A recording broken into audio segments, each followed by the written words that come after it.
बात जब Australia study visa पर होती है तो सबसे जरूरी हो जाता है फंड्स पर फोकस करना। कई बार स्टूडेंट की प्रोफाइल एकेडमिक में तो बहुत अच्छी रहती है, लेकिन फंड्स को लेकर गड़बड़ी रहने के कारण उनका वीजा नहीं मिल पाता या फिर कहीं रिफ्यूजल लग जाती है। तो हम नहीं चाहते कि सिर्फ जानकारी ना होने के कारण आपका प्रोसेस कहीं ना कहीं इनकम्प्लीट रह जाए और आपको निराशा जो है देखनी पड़े। तो आज की वीडियो में हम कंप्लीट इन्फॉर्मेशन रखेंगे फंड्स को लेकर। स्वागत है आप सभी का, मैं हूं हरजोत कौर और ये पूरी इंफॉर्मेशन आपके साथ शेयर करेंगे। स्टडीज केयर अब्रॉड चंडीगढ़ से Australia study visa expert Manpreet Singh Cheema ji हमारे साथ हैं। स्वागत है मनप्रीत जी। तो जरूर बताइए, देखिए इस साल 2025 में फंड्स को लेकर किस तरह की रिक्वायरमेंट रहने वाली है। जो हम बात आईटीआर की कर लें, अकाउंट्स की वेरिफिकेशन की कर लें, या पेरेंट्स के अकाउंट्स की बात कर लें, कितने उसमें बैलेंस होना चाहिए, ओवरऑल हम बात करते हैं। और साथ ही साथ जरूर मैं बात करना चाहूंगी एग्रीकल्चर इनकम को लेकर हमारे पास बहुत सारे स्टूडेंट्स के सवाल रहते हैं, उस पर भी आप जरूर बताइए डिटेल में। और अलग अलग प्रोफाइल्स को लेकर, जैसे कि 2024 वाला स्टूडेंट है, अगर वो अप्लाई कर रहा है, अब फ्रेश पास आउट स्टूडेंट है जो होगा, 2025 वाला स्टूडेंट रहेगा उसके लिए, या जो मास्टर्स के लिए अप्लाई करने जा रहा है, या फिर जिसने कंडीशनल ऑफर लेटर मंगवानी है, मतलब हर प्रोफाइल के लिए आप जरूर फंड्स को लेकर डिटेल में बताइए। कौन उनको स्पॉन्सर कर सकता है, कौन कैसे फंड्स दिखाने चाहिए जिनको हम जेन्युइन फंड्स बोल सके, ताकि स्टूडेंट्स का कोई भी डाउट फंड्स को लेकर रहे ही ना और उनके टिप्स पर हो। फंड्स को लेकर पूरी क्लैरिटी उनको आज की वीडियो से जरूर मिल जाए। आपने फंड्स की बात करी है कि कितने इंपॉर्टेंट है। मैं बोलूंगा कि आज की डेट में तो सारे के सारी इंपॉर्टेंस ही फंड्स पे आ गई है, क्योंकि बच्चे तो सारे इंटेलिजेंट है। मैं तो बोलूंगा जो भी बच्चा एंट्री रिक्वायरमेंट को मीट कर रहा है वो यूनिवर्सिटी में एडमिशन लेने के लिए एलिजिबल है। अगर किसी यूनिवर्सिटी में, मेरे कहने का ये मतलब है, किसी यूनिवर्सिटी में मिनिमम रिक्वायरमेंट है 70% किसी कोर्स के लिए, तो वहां पे तो 70% वाला भी एलिजिबल है, 72 वाला, 95% वाला भी, वो सबको एडमिशन मिल जाएगी। ठीक है, but the thing is admission के बाद फाइनेंशियल्स कौन दिखा पाता है। ये हो सकता है कि कोई 90% वाला बच्चा फाइनेंशियल्स के कारण रह जाए और 70% वाला वीजा ले जाए, क्योंकि उसके पेरेंट्स ने अपनी फाइनेंशियल प्लानिंग अच्छे से कर रखी थी। तो मैं ये बोलूंगा कि फंड्स उतने ही जरूरी हैं, उससे भी जरूरी हैं जितने आपके एकेडमिक्स जरूरी हैं।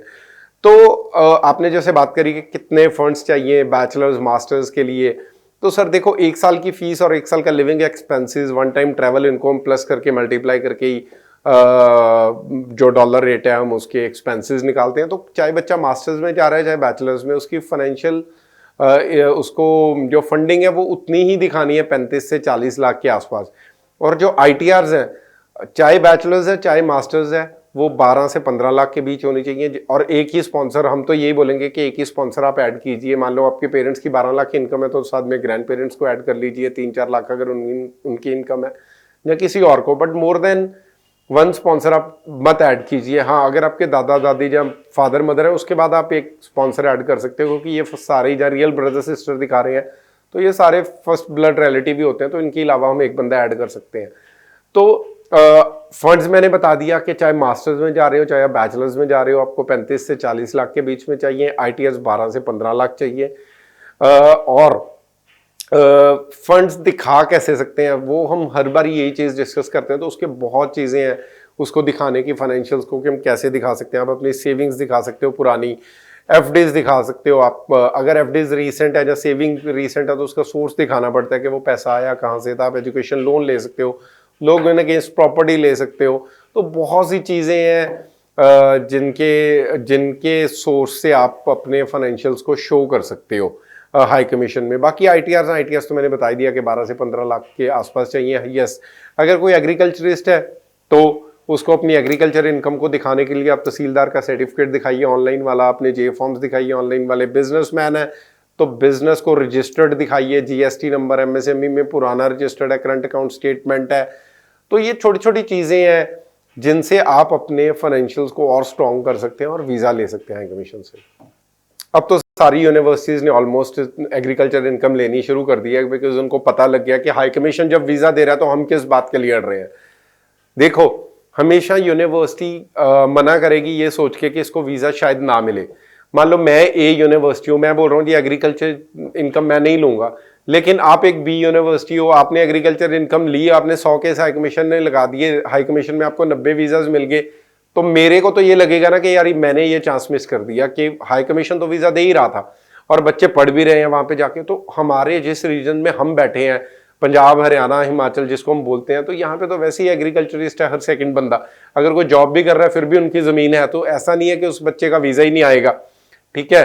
और आईटीआर में लोगों ने अपनी एग्रीकल्चर इनकम शो भी करी होती है। Even if I am working in a company और मेरे को चाहे 2 लाख सैलरी मिल रही है, लेकिन अगर मेरे पास 10 एकड़ जमीन है तो मैं उसकी इनकम भी दिखाऊंगा ना, बट दैट डजंट मीन मैं एग्रीकल्चरिस्ट हो गया और मेरे को हाई कमीशन वीजा नहीं देगा। तो चीजों को समझना पड़ेगा कि एक्चुअल में हाई कमीशन क्या चाहता है। हाई कमीशन कभी भी ये नहीं बोलता कि एक एग्रीकल्चरिस्ट का बच्चा नहीं जा सकता या उसको वीजा नहीं मिलेगा। हमने कितने वीजाज लिए हैं पिछले इनटेक में, जबकि पिछले इनटेक में सबसे ज्यादा रौला था इस चीज का कि एग्रीकल्चर इनकम को वीजा मिलेगा कि एग्रीकल्चर इनकम वालों को वीजा मिलेगा कि नहीं मिलेगा। तो कोई प्रॉब्लम नहीं है जब तक आपके पास अपनी इनकम को दिखाने के प्रॉपर डॉक्यूमेंट्स अवेलेबल हैं। हाई कमीशन कभी वीजा रिफ्यूज नहीं करेगा। तो आई होप स्टूडेंट्स को फंड्स को लेकर तो अब कोई सवाल नहीं रहेगा, क्योंकि बहुत डिटेल में मनप्रीत जी ने आपको सारी बातें समझा दी हैं। एग्रीकल्चर इनकम को लेकर तो बहुत सारे सवाल ही थे, और कैसे जेन्युइन वे से फंड्स दिखाए जाते हैं, किस तरह की डॉक्यूमेंटेशन या पूरी फॉर्मेलिटी कंप्लीट करनी है, इस पर भी आपको जरूर हर चीज क्लियर जरूर हो गई होगी। लेकिन फिर भी अगर कहीं ना कहीं आपको मन में कोई सवाल है, कोई डाउट है, तो नंबर लगातार डिस्प्ले है, इस पर आप टाइमली कॉल जरूर कर लीजिए। अगर जुलाई इनटेक के लिए आप अप्लाई करना चाह रहे हैं तो अभी से तैयारी शुरू कर दीजिए, चाहे कि 2024 पास आउट स्टूडेंट है, चाहे कि अभी 2025 वाला स्टूडेंट जो है अभी +2 के एग्जाम दे रहा है, अगर अभी आपका रिजल्ट भी आना है, तो फिर भी तैयारी फंड्स की आपकी अभी से कंप्लीट हो जानी चाहिए। तो जरूर कॉल कीजिए और पूरी जानकारी लीजिए। जुलाई इनटेक के लिए अप्लाई करना चाहते हैं, अच्छी कोर्सेज के लिए भी जानना चाहते हैं, तो आप इसी नंबर पर कॉल कर सकते हैं, या फिर स्टडीज केयर अब्रॉड चंडीगढ़ के ऑफिस जरूर विजिट कीजिए। अपने डॉक्यूमेंट साथ में जरूर लेकर जाइए ताकि असेसमेंट की जाए, उसके अकॉर्डिंगली आपको सभी चीजें सही ढंग से समझाई जा सके। आप मनप्रीत जी से मिलना चाहते हैं तो चंडीगढ़ ऑफिस में आप इनसे मिल सकते हैं। डिटेल में पूरी आप इनसे बातचीत कर और अच्छे कोर्सेज या फंड्स को लेकर हर बात जरूर समझ सकते हैं। बहुत बहुत थैंक्स मनप्रीत जी, ये पूरी इन्फॉर्मेशन आज आपने स्टूडेंट्स के साथ शेयर की है। आगे भी हम स्टूडेंट्स के लिए इसी तरह से और इन्फॉर्मेटिव वीडियोस लेकर आते रहेंगे। फिलहाल के लिए हमें दीजिए इजाजत। Thank you so much. Thank you.